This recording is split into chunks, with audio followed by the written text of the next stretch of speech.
Hey, everybody, welcome to another episode of Late Night Dice Ramblings from the Warp. As always, I'm joined by Kyle and Christian's beautiful selves. Say hi to people. Hello, folks. Hi, people. See, that's smoother. Do that from now on. That's the way we do intros. All right, so today we're doing something a little bit different. Um, we thought about what we ramble about so far. We've been rambling about, the models and like the rules and things like that. We're going to do something different today. So, Kyle and Christian have curated some lore questions. And these are commonly asked questions or just a question they themselves wanted to know because Kyle started reading the books recently.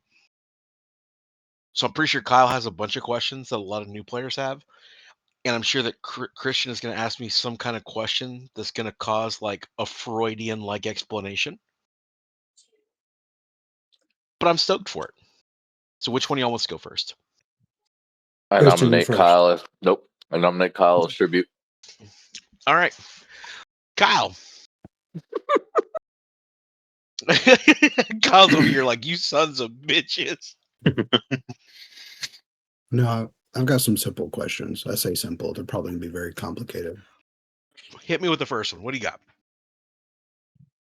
Why did it take, or how, I should say how did the loyalist Luna Wolves survive for months against Angron and the World Eaters and the traitor Death Guard and the traitor Emperor's Children and the traitor Sons of Horus on Istvan 3? Okay, so my first answer to that question wasn't just Luna Wolves. It was also the loyal Emperor's Death Guard Children, yeah. and the lawyers and for children and all those guys. Um,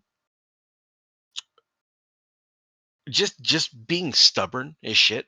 And you have to remember also, this is something that a lot of things about the heresy are kind of it's kind of rough shot over, right? A lot of guys this kind of information misses a lot of people because when a lot of people think about the heresy, they're like, oh yeah, it's power on power armor, like a bolter doesn't kill anybody and blah blah. It's not supposed to. Marines didn't know how to kill Marines. Like, don't get me wrong. If Angron hits you with a stick, you're gonna die. He's a Primarch. He kills anything if he hits it with a stick or an axe or anything else blunt. He's a Primarch. Primarchs are really good at proving the time old tradition that anything is a fruit gusher with enough force. Right? But your normal everyday line Space Marines didn't really know how to fight Astartes. So if you think of this in like modern combat kind of situations, right? There's that movie 12 Strong where they're like, what's taking so long? It's like, dude, I'm trying to teach these dudes how to fight tanks with fucking cavalry. Right? It's actually a conundrum. Astartes have only the experience at this time in the story, only have the experience of having killed not Astartes. They even talk about it in the book. I like you're in the first like three books, right? You're through the first three. I just finished Galaxy in Flames. Fantastic. So you've covered the portions where they talk about the Astartes dread, where like regular people are like, I think that tank was wearing people clothes, right? So they've only ever fought like regular people or like kind of some messed up stuff like the Megarachnid and some of that. Like they fought some stuff, but for the most part, they've never had to fight other Astartes that are the same battle trained and everything else. So part of that is, just not understanding. The second part of that is the people that were on that planet, the commanders that were on that planet, are like legendary. You had Loken, you had Assault Harvitz. Harvitz, you had some Death Guard commanders that were off the chain. You had, Rylanor was at Estevan 3. Yeah, so did he die there? What's that? Did he die there, or did he just get stranded there? Uh you should read your books. He dies there. Rylanor dies there. As a matter of fact, there aren't many loyalists that are going to make it off that planet. Yeah. Whoa! They really Spoiler alert! they really try this. So during that battle, they really try the hammer on rock scenario for a while until they're like, you know what, virus bomb it. And even the virus bombing didn't work because, again, the Astartes know how to fight against virus bombs. They've seen it happen. They know how to knuckle down and do stuff and survive things.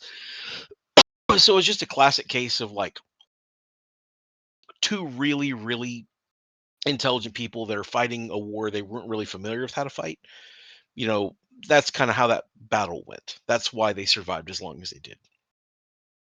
Okay. And then my second one coincides with the same battle. Spoiler alert for anybody who cares. Would Titans not be vulnerable to infantry invasion like a tank in modern times is vulnerable to infantry if they don't have the support troops? Man, you got to understand scale. I figured that the Titan is so big that an infantry or a space marine is small enough to get beyond its defenses. That's why I also like the new rules before you answer that, Gabe, because the new rules kind of hint at kind of this question. But go ahead. Okay, so here's what it really comes down to.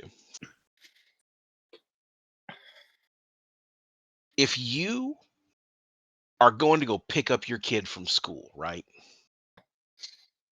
And a brawl breaks out among the children. And then you start seeing Timmy's dad throwing fucking rights and lefts, right? Do you care at all about the children? No. Or are Right. you going to go fight Timmy's dad? Right. Because But Timmy's dad is out here fucking these kids up, right? The same applies to the battlefield. And that is the sense of as long as there are Titans on a battlefield, the Titans are going to take care of the other Titans because that will kill another. Now, in the grand scheme of things, the other reason why your ground force idea isn't right or wrong, you can't hijack a Titan. The princeps that are inside of a Titan are some of them are in them so long they essentially become soul bound to them. Like there are instances where you read about in books where princeps get attached to the engine so long that eventually they can't function as people. They end up in like these cocoons, these amniotic sacs, and they're entombed in the Titan forever. Titans don't like people fucking with them, right? So if there were tons of ground forces, they were able to, I guess, scale the legs of a Titan, or even like just, don't get me wrong. If you have enough dudes on the ground with melta bombs that are like Yeah, a ankle chapter. biting you like a chihuahua, yes, eventually that'll happen. But there's a secondary problem with that, and that is that at any point that Titan could, I don't know, lift up its foot and step on you. They're colossal, right? Here's the second part.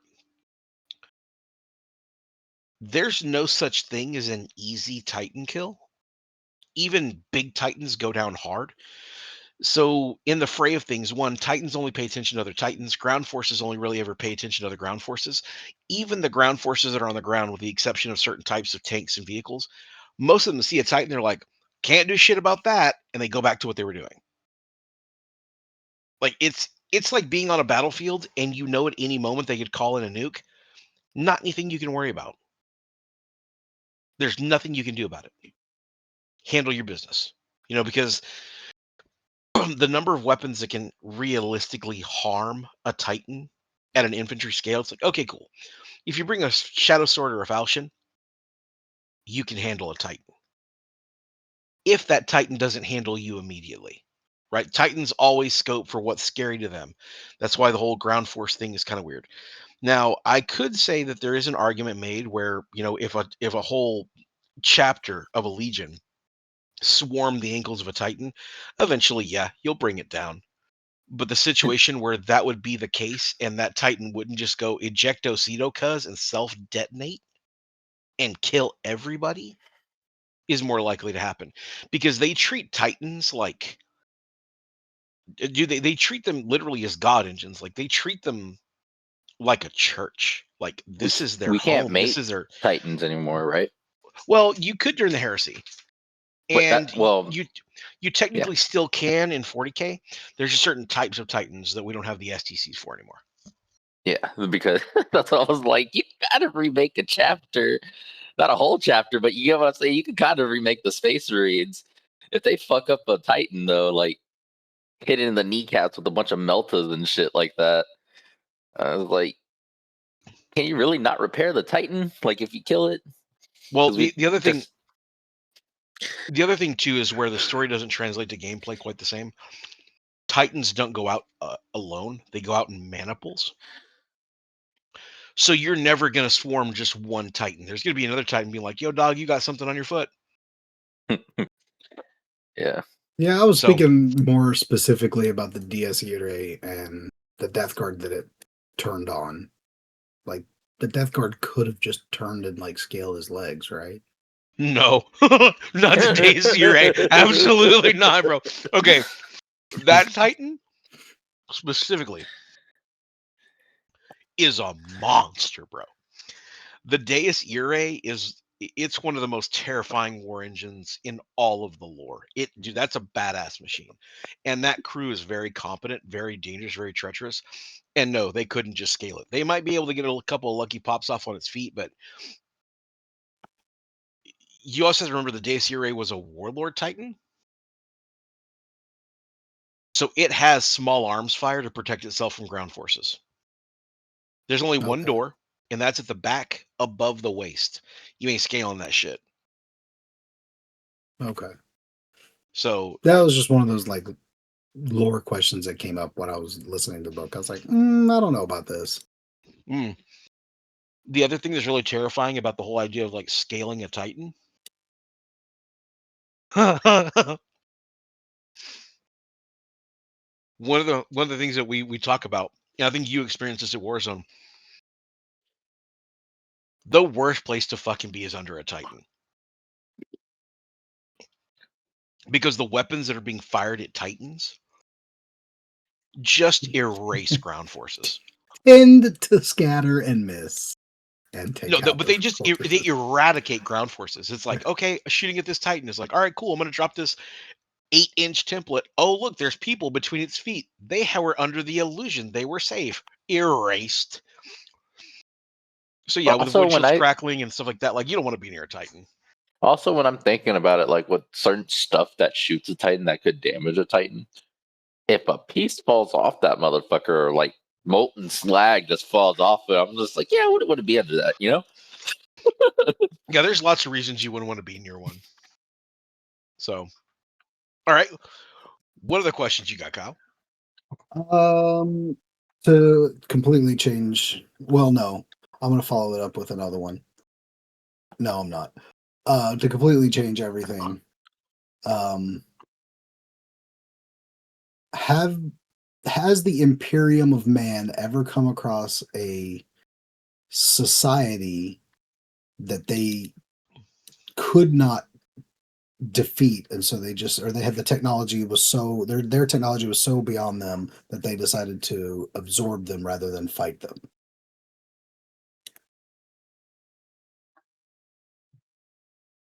Very gray, yes.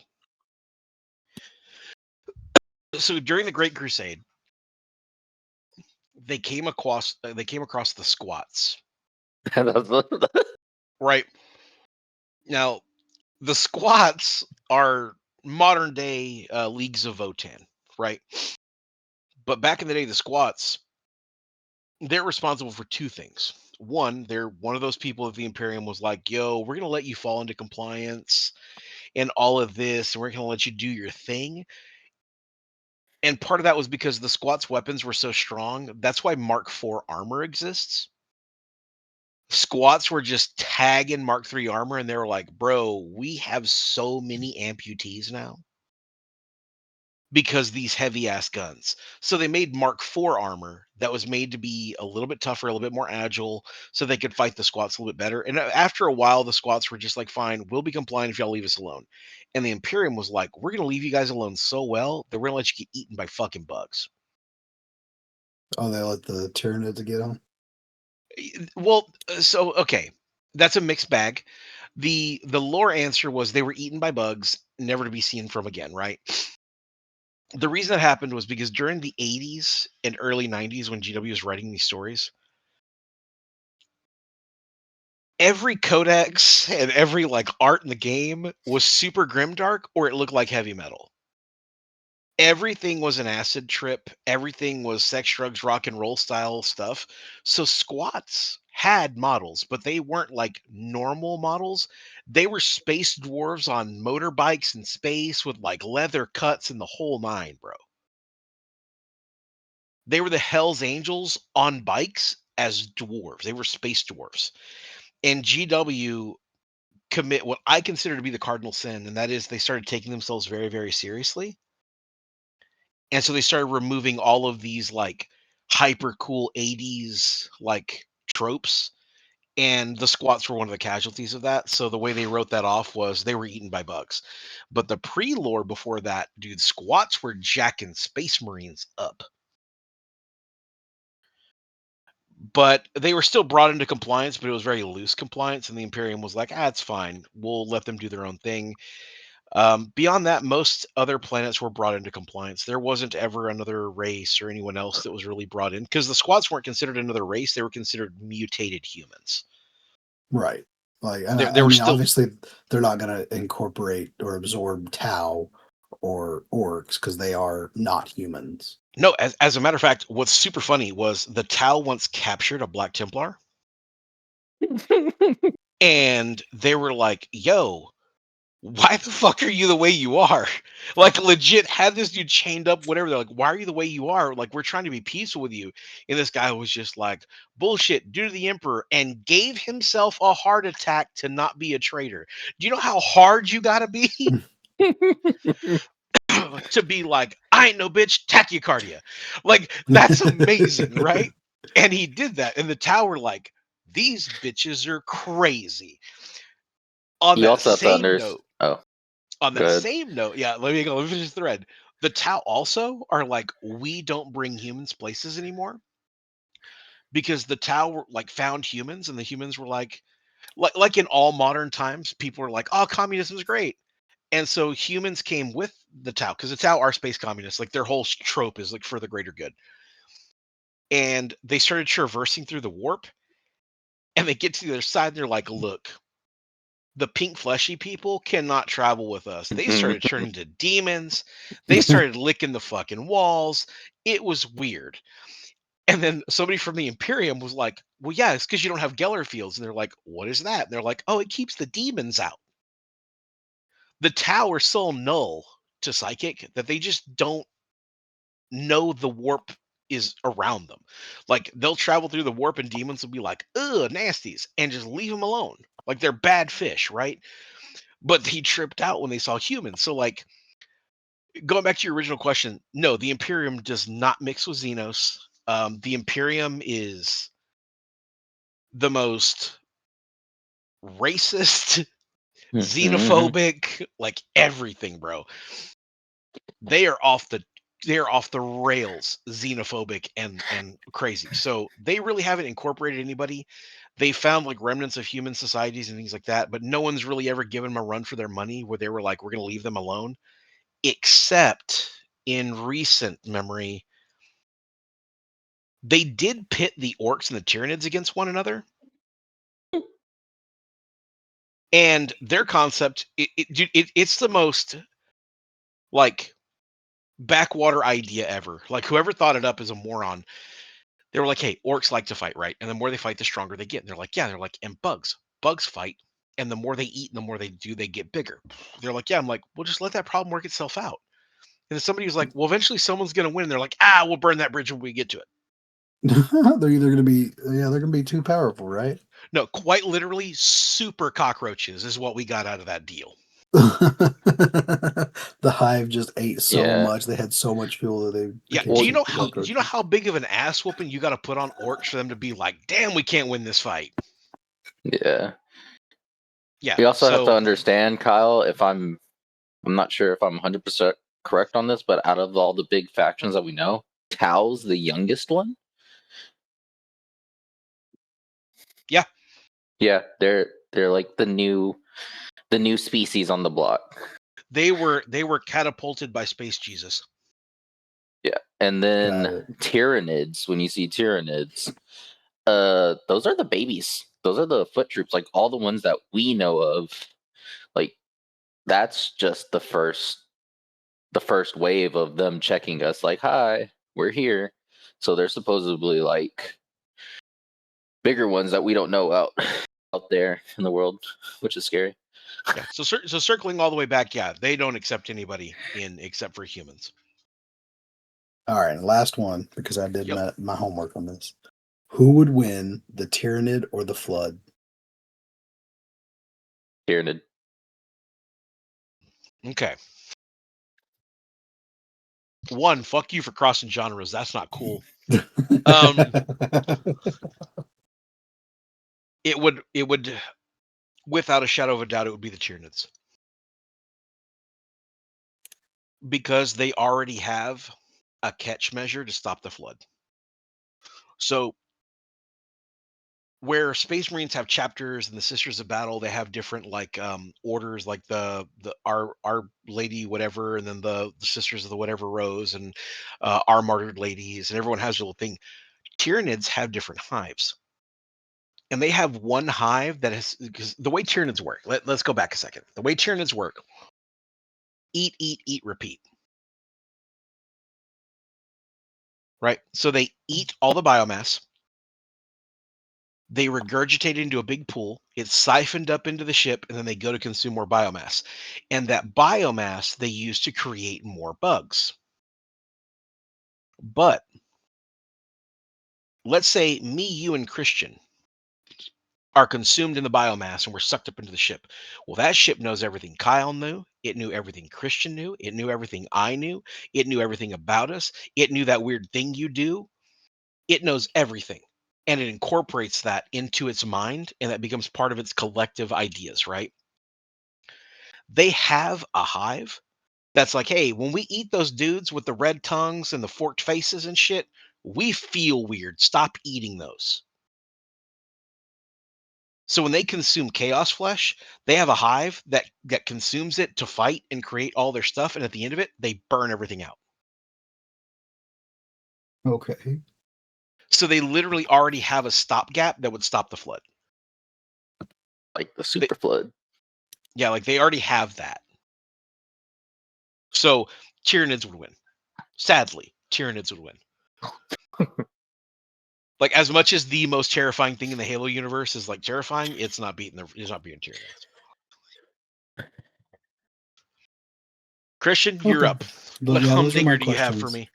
me? I don't know where I can start. I have a bunch of stupid questions. You already know me. Like, just random question to throw out there. I was just sitting there thinking about the heresy and stuff and how things went on, and I was just like, you know what? I think the Imperium would have been saved if, the Emperor would have died and Malkador would have lived. I think we would have been Spoilers. A-okay. I Well, think that's if rude. what? I don't know, fight me on it, dog. I don't know. Like maybe fucking the Emperor should have actually just beat the shit out of Magnus, thrown him on the fucking chair like he planned to do, and let Malkador live. I think the Malkador would have been a better leader for the Imperium than any other choice, even G-Man. Yeah. No, because Malkador, as much as Malkador was doing things, like he really was running the Imperium for a good minute, the Emperor still had so many moving pieces that he was taking care of. The Imperium is so vast, it's just unimaginable how much information you have to soak in. You have to remember Malkador doesn't have the same power, the same ideas. Like, don't wrong, Malkador's a bad bitch, dude. Don't sleep on Malkador. He's done some crazy stuff, but he's not the Emperor. I don't think he could have done what he did. The other problem you have to remember is the Emperor right now is on the Golden Throne, and Malkador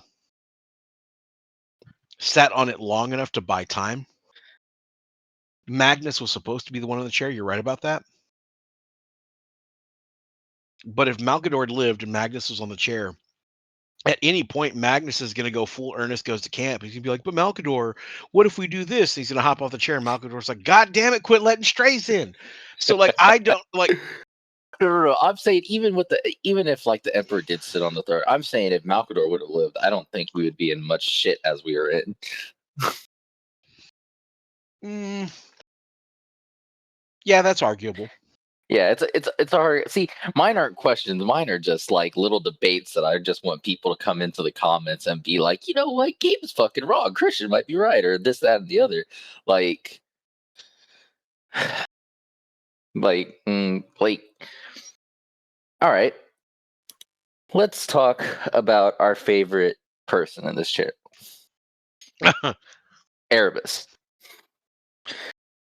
Honestly, look, we know faith. Well, I don't even know if to call it faith is like the biggest thing in 40K. If you get enough people to believe something, it empowers something, it creates something. That's how we got Slanesh. That's how we got some Tau God. That's how a lot of shit happened to being. Yeah, Why like is the Emperor? Oh, go ahead. No, finish your question. So in my thought process, and this is a whole conspiracy theory where you see red lines going everywhere. Why is the Emperor so afraid of people thinking he's a god? Wouldn't that just empower him? Is he afraid of turning into something evil? Is he, what was so bad about Erebus believing he was a god, getting people to believe in him so much that he probably would have got the power to destroy some of the Chaos Gods? Okay.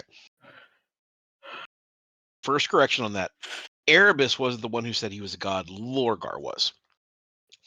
Well, yeah. Erebus was the first one to start leaning people toward the gods of chaos.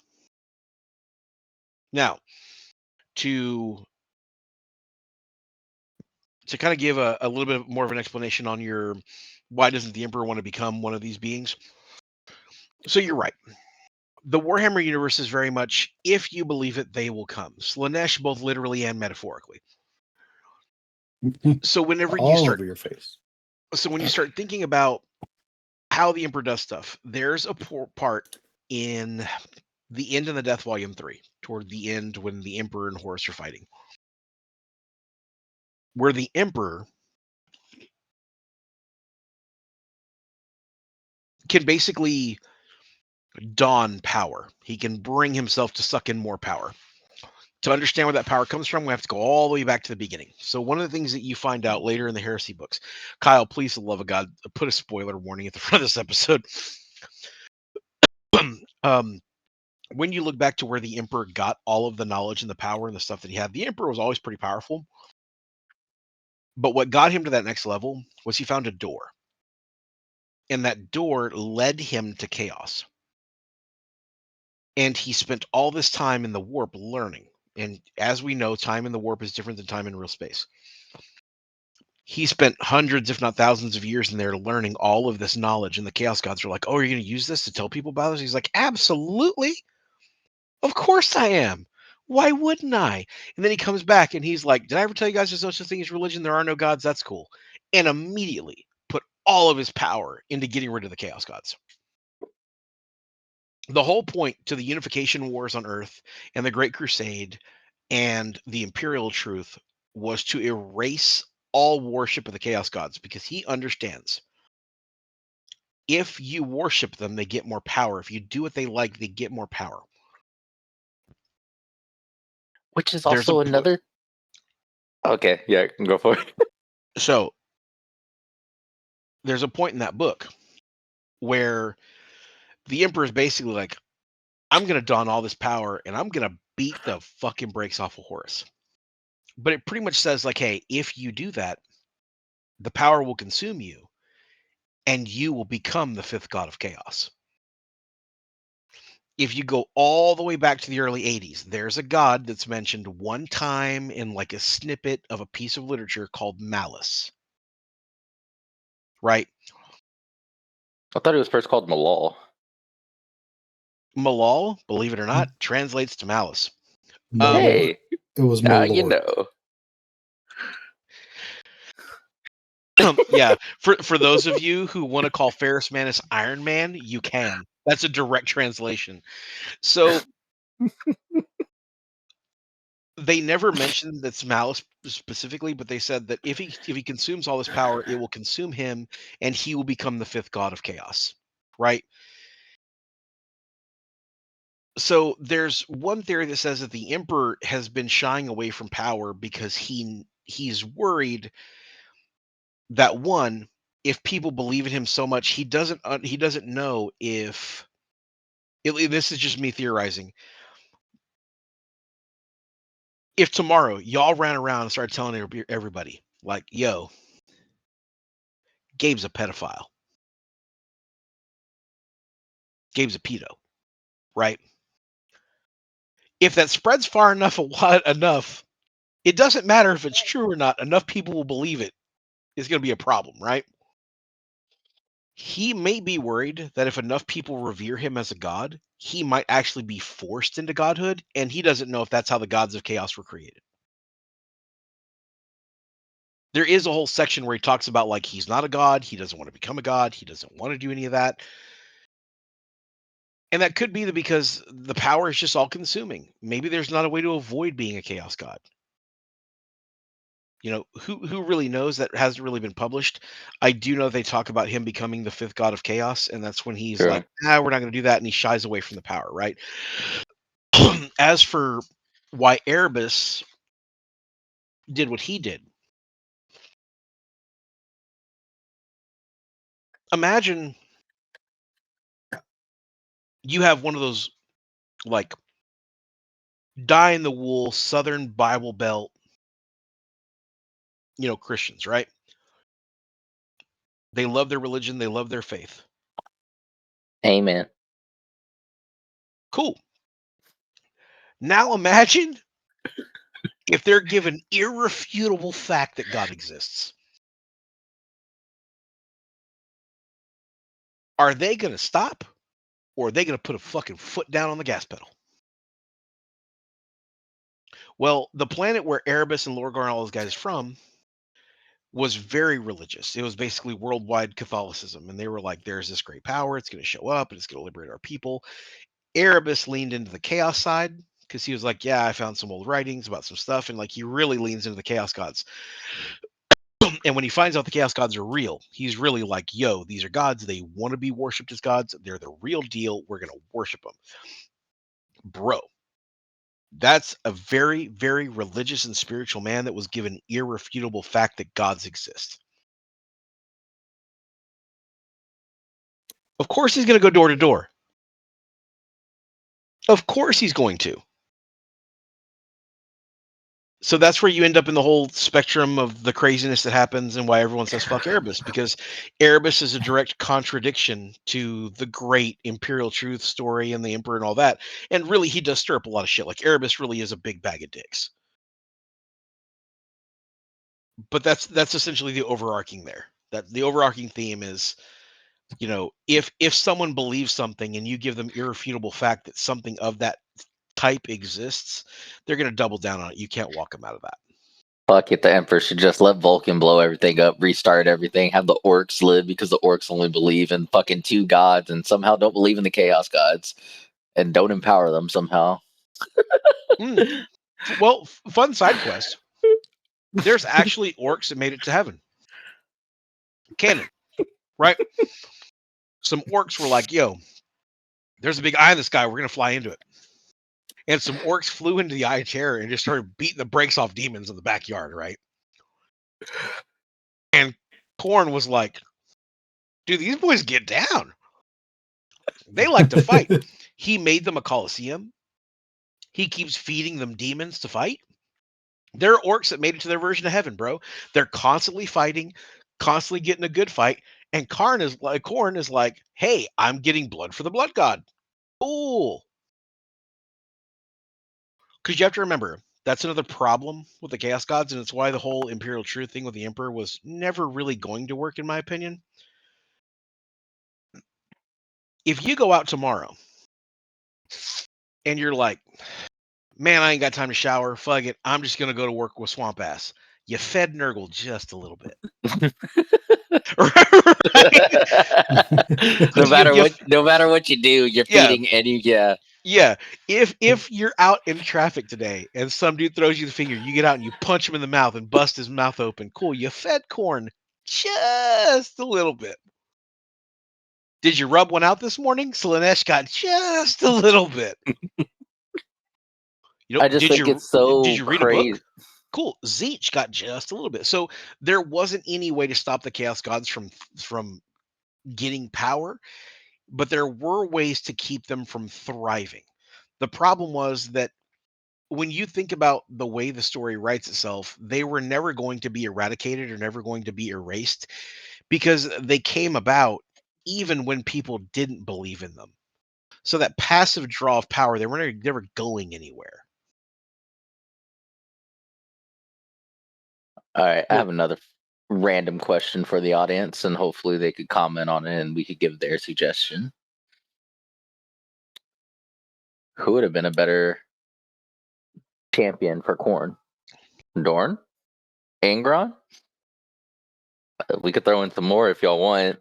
Maybe Kyle could throw in one. You could throw in one. Who would y'all pick to be? the answer is Sanguinius forever and always. Oh yeah, that is true. So you find out later in the books, yet again, That was his first Sanguinius choice. Sanguinius was his first choice. I mean, Yeah. bro, the story writes itself. You're talking about dudes that randomly go off the reins and just start drinking blood out of motherfuckers. Of course, that was for Corn, dude. Sanguinius had it written all over him, bro. They're vampire people. That's Corn, day in day out. Corn settled for the World Eaters because that's what he could settle for. Now, given it is presented some really badass storylines, like Karn the Betrayer. Dude, Karn has killed so many people, that wherever he goes, he's preceded by blood rains. Like Karn literally is like, oh, Corn is like, oh, Karn's going over here. That shit really confuses me. It pisses me off. Um, he's like, oh, Karn's over here. Cool. Make it rain blood there so they know he's there. Bro, could you imagine if you're walking around outside and it just starts raining blood and you're like, ah, shit, somewhere there's a crazy ass Astartes that has partaken in the activity of killing a planet by hand.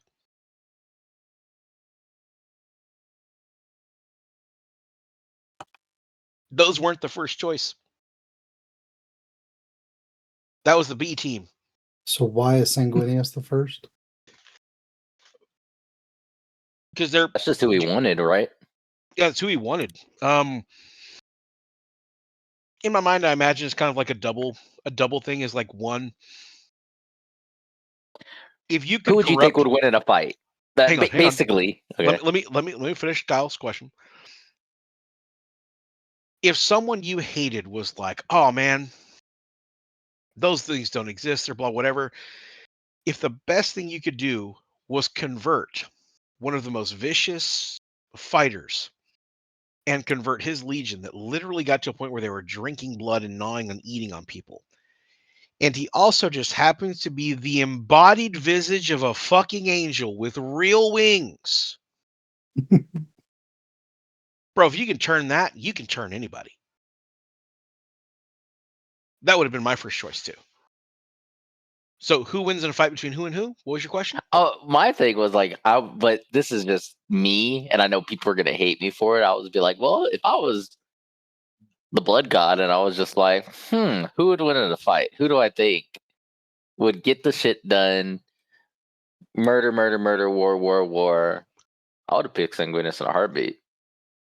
I Yeah. really don't think Angron in the beginning liked fighting. I really don't think he liked hurting people.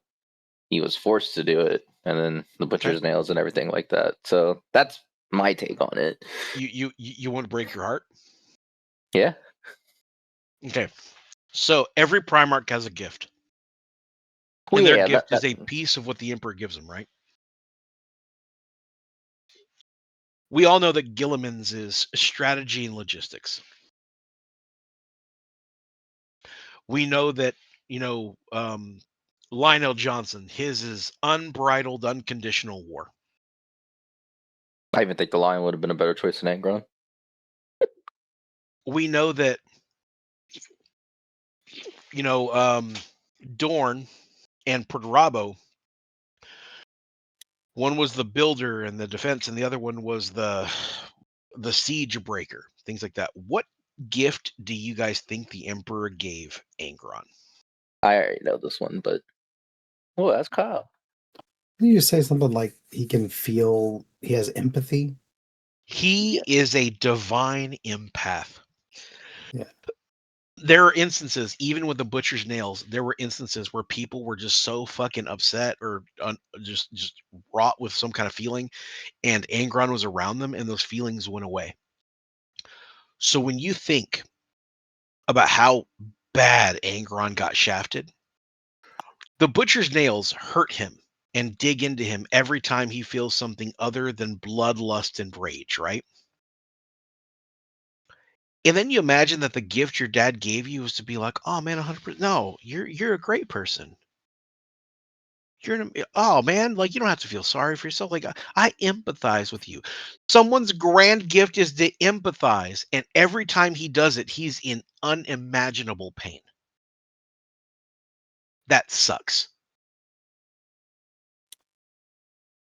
Of all the Primarchs, Angron got shafted the hardest, in my opinion. Like he has the worst story, in my opinion. Now, you're going to have that time old question of between the Primarchs, who wins. That question's not going anywhere.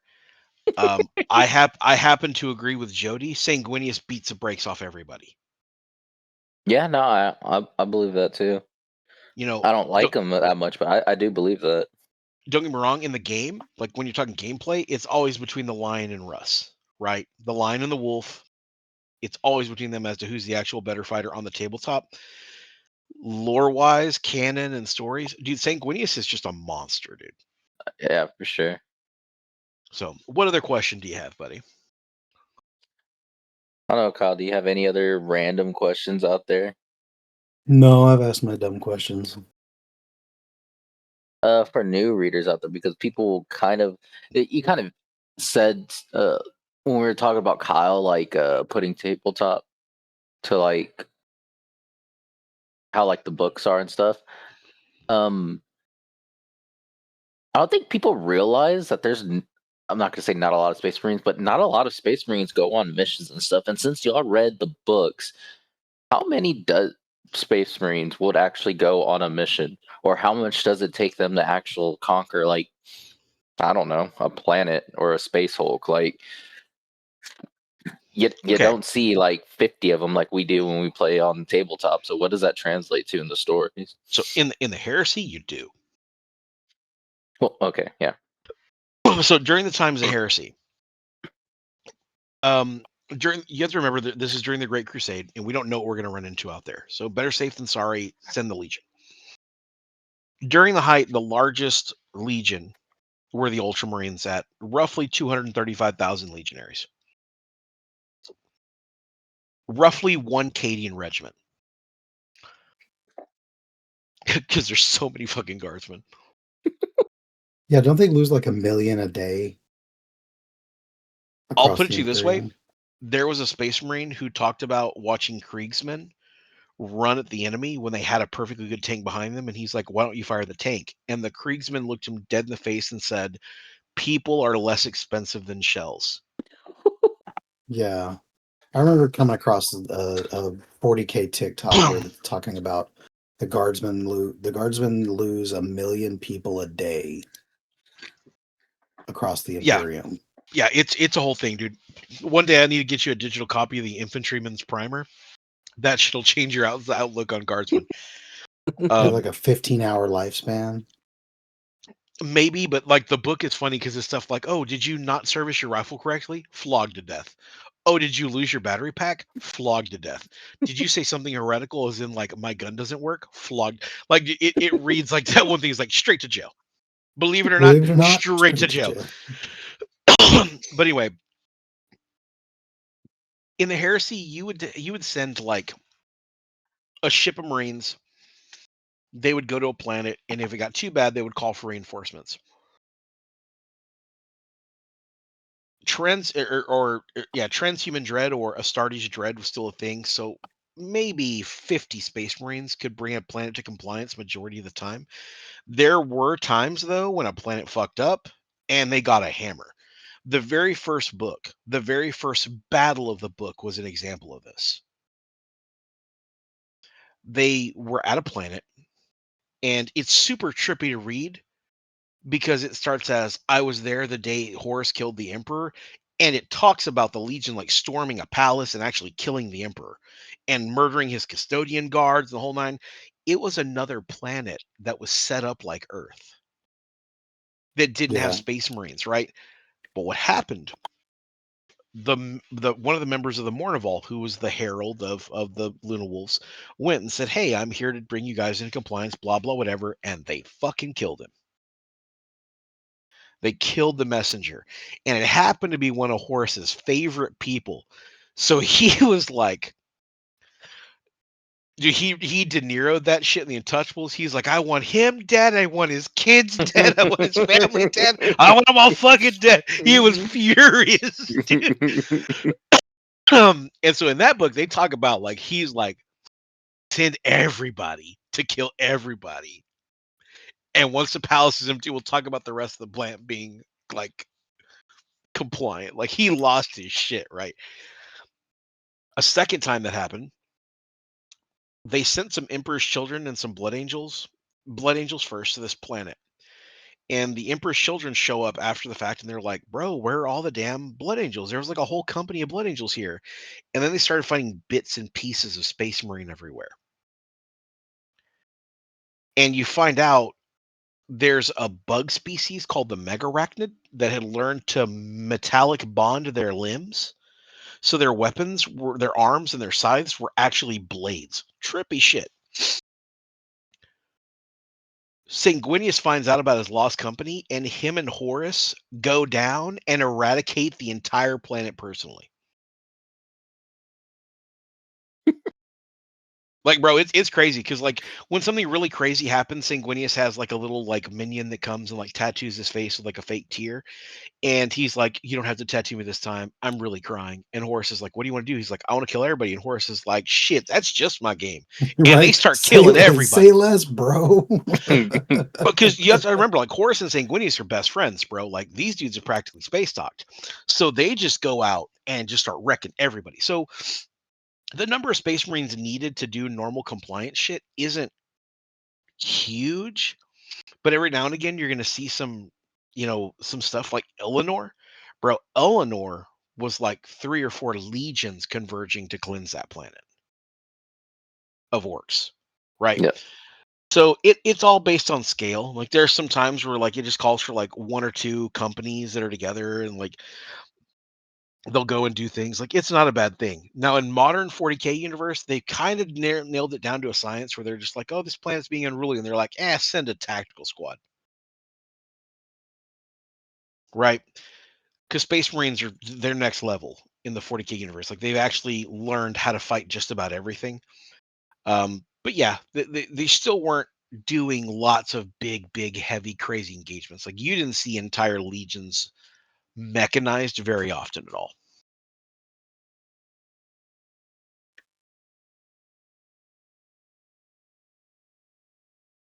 And just to be clear, the AdMech from Mars that want the STCs, which are AI computers No, to build no, more Titans. no STCs. This is the dumbest shit in the lore It was ever. they're important enough that the promise of them turned them against the emperor. STCs. How can I explain this? Um, you remember the Marvel movies when specifically Spider-Man, the second Tom Holland one, where Tony Stark's already been killed and all that crazy shit, and Happy shows up. He's like, I need a suit, and he goes in the back, and there's a fabricator where he can just tell it what he wants and it makes it. Yeah. That's what an STC is. Except STCs are only made to manufacture one specific thing. But so many of them were lost during the Horus Heresy Civil War. These things are rare. So rare that to put it into a more notable spectrum. And this is a real story that happened, but I'm going to use you an example. So you know how last month I got you some new hunting knives? Yeah. Okay. Imagine the whole Legion is using your original buck knife, right? Not a bad knife. Knife's a knife.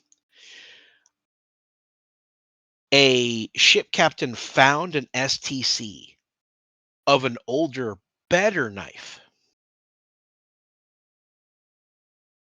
That motherfucker doesn't work anymore. They gave him a rogue trader certificate. They gave him a whole ship. They gave him a planet to govern. They gave him all of that for an STC of a little bit better knife. STCs are that rare. That's why when the Mechanicum is like, oh, STC, you say? That's why they get super excited. When they find an STC, it would be the equivalent of if right now someone was like, hey, I found a shop in town that makes buttermilk pies the way they made them in the 40s. Without all Right. the And chemicals. you're like, oh shit, you mean like with real butter and love and everything? And you're like, yeah, they don't use fucking Land O'Lakes or nothing, right? I'm doing fat culture here because we're fat asses, right? So that's what an STC is to the Mechanicum. They love those machines. They consider them like holy relics, and they can do all this crazy shit. STCs are really important to them, but they're really rare. They're really hard to find. During the heresy, the STCs were basically all of the manufacturing. You know, so that's kind of where that comes from. Okay. What else you got, Christian? What else you got, Kyle? No, that's it for me. Nothing else? I've asked all my ignorant questions. Oh, I have one for my boy Chops out there. So we always talked about the heresy, Space Marine, they were doing all that stuff.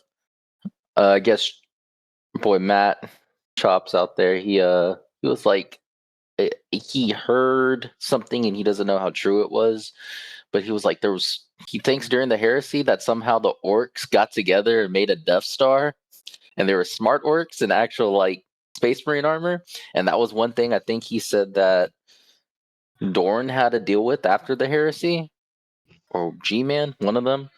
I'm not sure how true that is, but if you answer that for Matt, pretty sure he would be really excited. smart orcs are cyclical. So if we look at the origination of orcs, they're originally known as the Quarks because GW has shitty writers. And the Quarks were a creation of the old ones during their fight against the Necrons and what the hell are they called? The Deceiver, the Night Haunter. They're now the shards of whatever they are. Well, either way, during that war, they created the Quarks and they created the Eldar. The Quarks were basically super smart, super powerful orcs that were more terrifying than Space Marines, more intelligent than Space Marines, better armor than Space Marines. But they got battered so badly that they were stupefied. Orcs operate through an entire network of highly sensitive psychic powers that they don't know they have. When orcs get together in really strong walls, that psychic power focuses. And orcs will start to speak in complete sentences. They will start to negotiate. They will start to use actual tactics. Oh They no, will they're start becoming people. right. Be like the mushrooms can think. So when that happens, They're a lot harder to fight, obviously. They're a lot harder to deal with. There was an instance where that happened, and Gilliman went to go take care of it. It was in the actual Gilliman Primarch book. And it wasn't like a crazy undertaking, but they were definitely harder to kill orcs than what they used to be. But there are instances where orcs have learned to, yes, Death Star, and orcs have shown up and been like highly intelligent, and to a point where like they'll actually send warnings ahead of time. They're like, "We're coming to fight, so be ready." There's even a time which is it's super hilarious if this is canon, but there's actually a book where they have people that are trained to talk to orcs that are just like, "Who your boss be?" Like they speak stupid ass orc. I speak They speak jive. Ebonics. Yeah, there you go. I speak jive. So they had this orc infestation show up, and they were just like, "Who the boss are you?" And they were like, "What fucking gibberish are you talking?" And they were like, "Oh fuck, these are smart orcs." Like he used like all of his consonants and vowels. This is a problem. So yes, Chops is accurate in that has happened.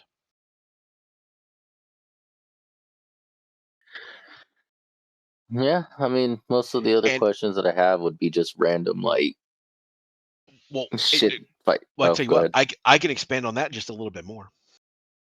So in the 40K universe, there's a planet that the Imperium is constantly having to fight, and it's Armageddon. The combat at Armageddon has gotten so bad that literally tanks are rolling off the assembly lines into battlefields. Right?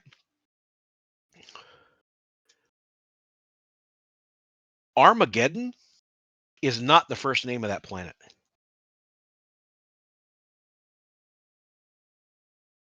Armageddon originally was called Ulanor.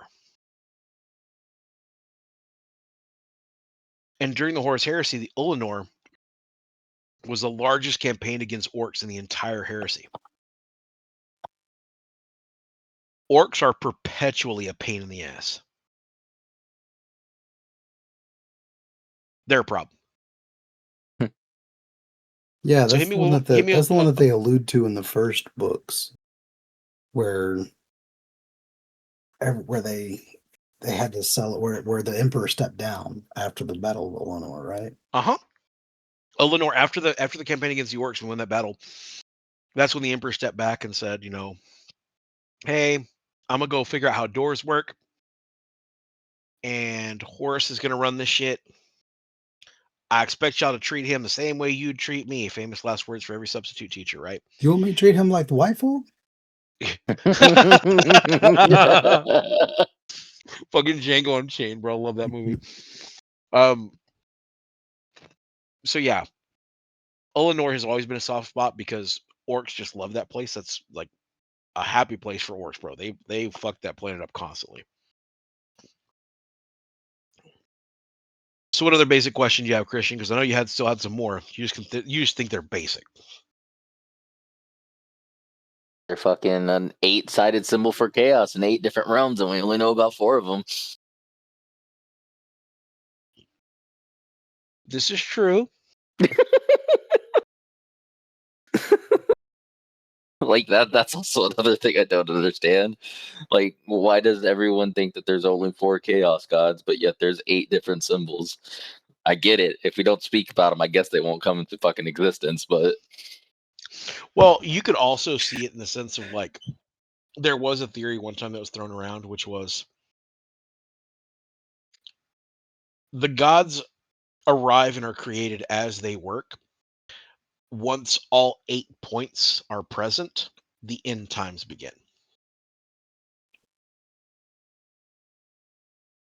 That's one theory that someone's made before. Now, is there any validation of that theory? No, it's probably a crock of shit. but like everything's a crock of shit in fucking 40K or just Warhammer I until it personally, happens. I personally believe in the concept when somebody's like, "Well, what do you think if there's 8 points to the star? There's 8 pantheons." I'm like, they're literally called chaos. Why Are you trying to put order into chaos? They are literally described as chaos. Do me a favor. Do this. If you ever want to know what it's like to bring order to chaos, here's what I want you to do.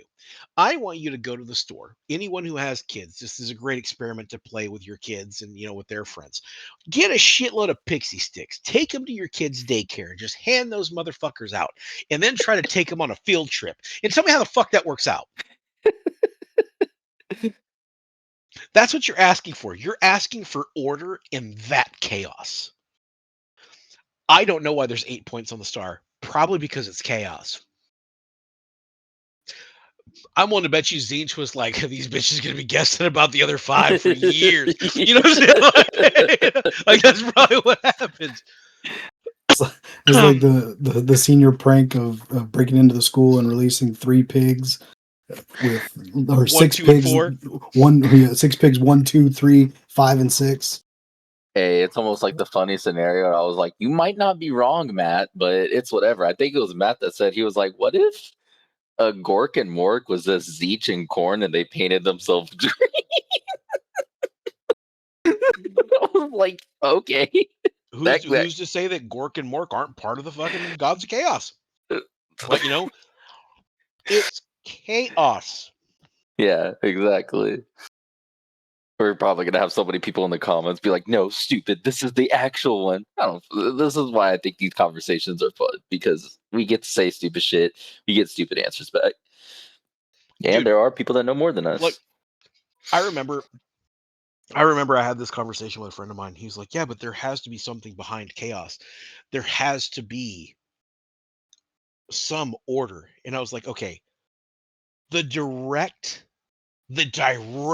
definition of chaos means extreme disorder and total lack of organization.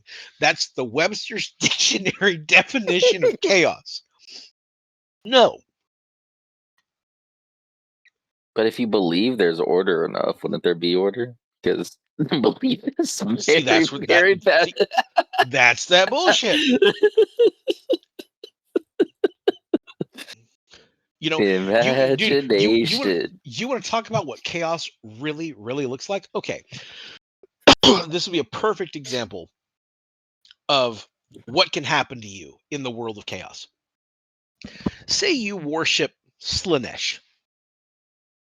You and 5 of your buddies are like, we're going to hop in a room and we're going to sacrifice a chicken and we're going to try to summon Slanesh, or summon a demon of Slanesh, rather. There's a 1 in 10 chance you summon a Grey Knight.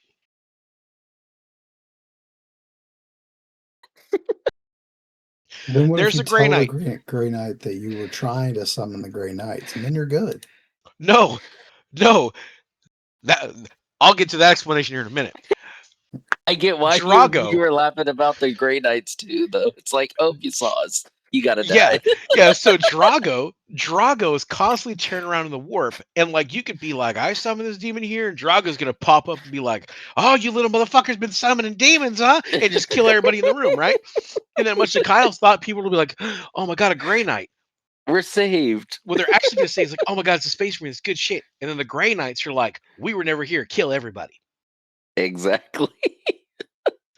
Grey Knights have actually killed other space marines to keep themselves secret.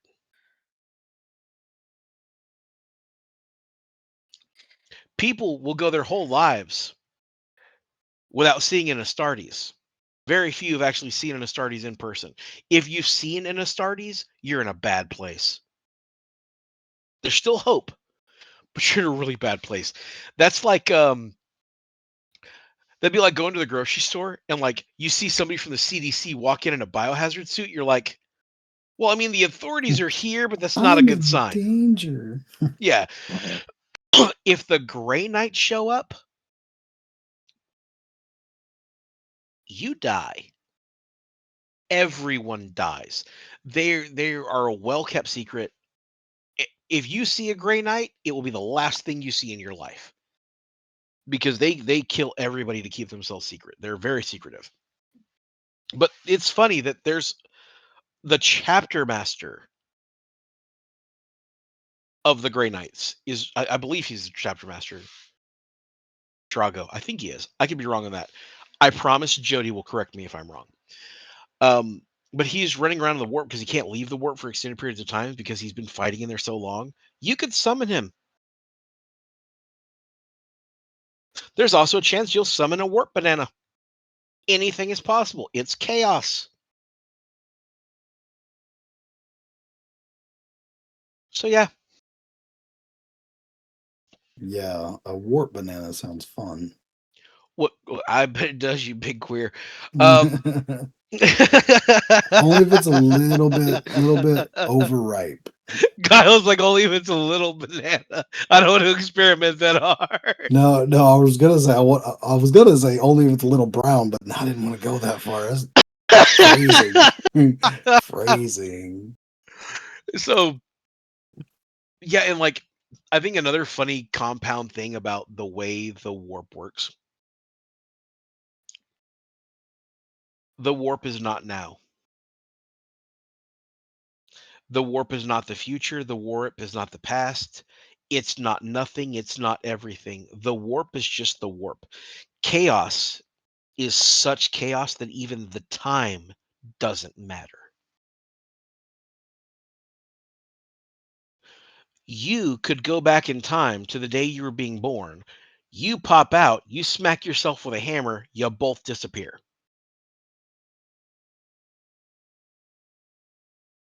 You could teleport to the day of your death randomly. Be like, oh, is this the day I die? You see yourself die, and you're like, that's crazy. And then go back to whatever other point in time and space you were. The warp is random. That's why people go into the warp and they're like, bro, you were gone a year. They're like, dude, I've been gone 300 years. Bro, you were gone, 26 days. Bro, I've been gone for 7 minutes. It's completely random. Unless chaos, like, sponsors you, for lack of a better term, unless chaos is like, this is a good dude right here, and they kind of watch after you, bro, going through the warp is a crapshoot. That's why there's still guys alive now from the heresy because they're sitting in the warp and they just don't really age. Karn is still running around killing people like a spring chicken. So yeah, the warp is crazy. Like chaos is chaos. It earns its name. It lives up to its name very well.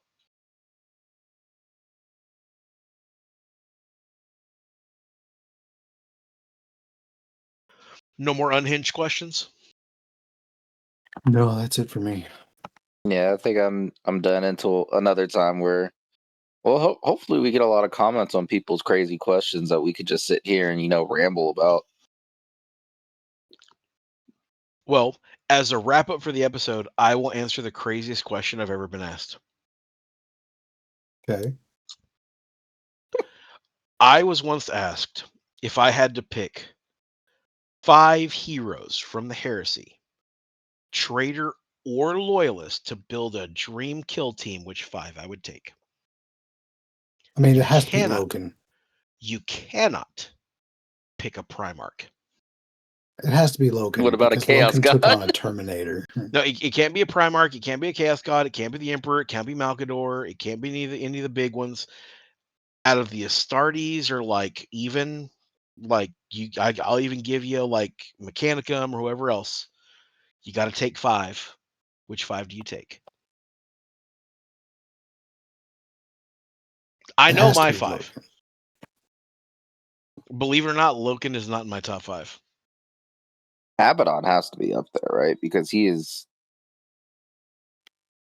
right. Abaddon's not my top 5. Really? Really. Lucius? Number one on the charts is Sigismund. Right behind him is Sevatar. After Sevatar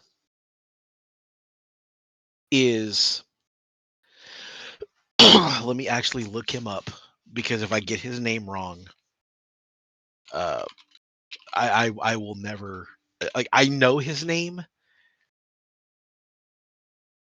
But if I say it wrong, it's gonna be horrible. Okay. Nikona Sherokin is my number 3. My number 4 is Nathaniel Garrow.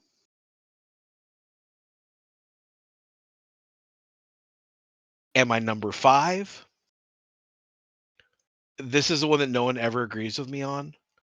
Everybody talks shit when I say it, but my number 5 is Ralduron. Yeah, Raldoron wouldn't be in my top. And are we just talking like heresy wise? Or are we talking like Just during the heresy in general, like during the heresy in general, the top 5 like murder bots that I would take. Now, almost no one knows who Nikona Sherokin is. But Kyle, when you meet him, you're gonna love him. I can spoil it for you. He's not for like Yeah. another like 9 books. But that dude's a badass. Him, Sigismund, and Sevatar, those are my top 3, dude. Those guys are murder bots. Isn't Sevatar a Night Lord? Yes. Yeah. And captain of the Atramentar. Yeah, I know that word. Kyle's like, I've heard of that before. What about you, Christian? I know you don't know a no, lot man. about some of the heresy guys, but Yeah. I mean, I would be cheating if I would have just been like, Sigismund, Constantine Valdor because he's not a Primarch, Malkador because he's not a Primarch.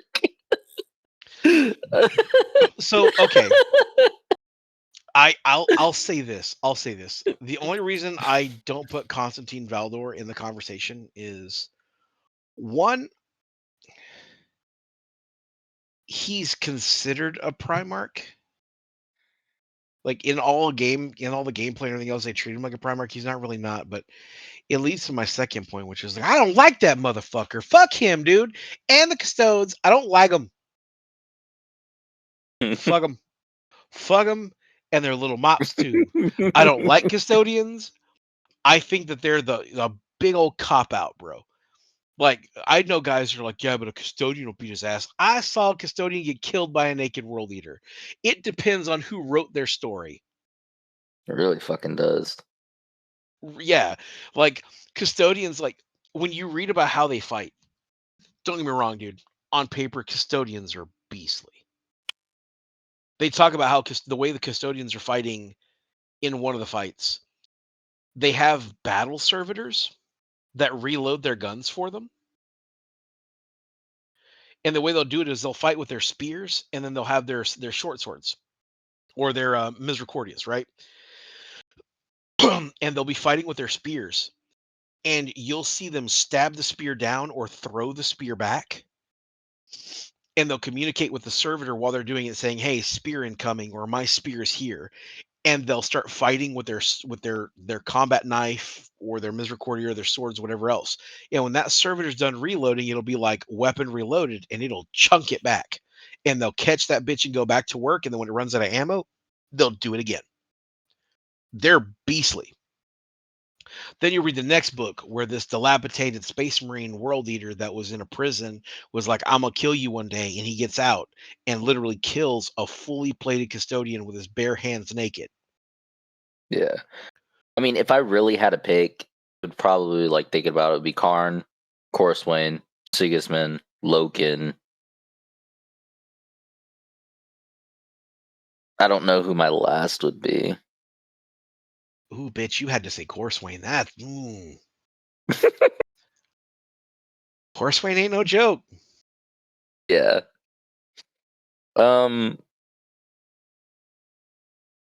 Yeah, I wouldn't know who my fifth is.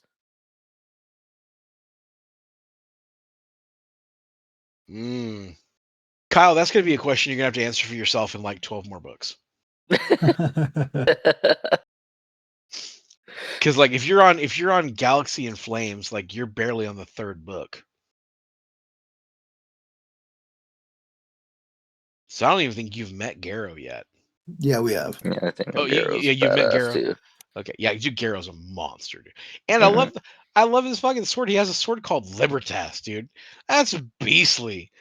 Great, like dude, such a G. You got a sword that you actually have conversations about and shit. Be like, I don't know, Libertas doesn't like that very much. Uh, but yeah, Nakona Shuriken, like when y'all learn about him, dude, he's a G.